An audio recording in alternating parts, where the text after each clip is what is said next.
Soul Garden. Live, love, be.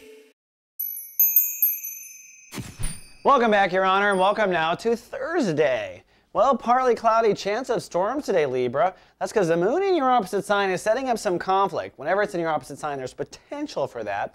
It's in the house of long-term relationships, making you a little sensitive and sentimental around relationships.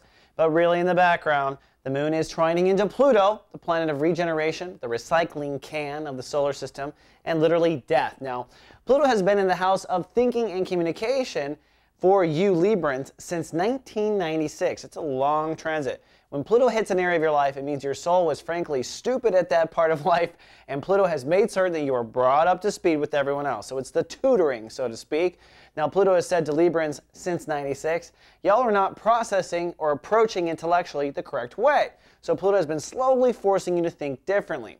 Now, that said, the moon in Aries trining Pluto will be in basically a planetary setup for you to maybe even get in a fight with a long-term relationship in order to expose old thinking patterns that now need to die, especially thinking patterns that chime in or can be triggered by emotion, right? So today you've been set up from the universe to have a fight with someone. In reality, I think it's exposing old thinking systems that need to die. So be aware of that before you progress. Now, the sun today in Scorpio, making it extra passionate and divided. We get intense during the sun-Scorpio transit. But one thing I do want to point out is Mercury's in retrograde, which is no surprise to you if you've been watching Soul Garden. But Mercury has recently crossed the border back into your sign, into Libra.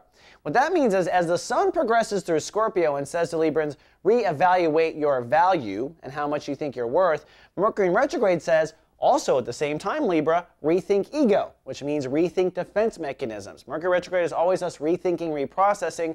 So be advised, you're maybe not perfectly correct on your position as in your ego perspective, and you really can't call the race, until 11/11/2007. How's that for Mercury retrograde? I can't even talk. All right, Libra, that's all we got for Thursday. I'll see you tomorrow with more soul horoscopes and your weekend forecast. Live, love, be. Soul Garden.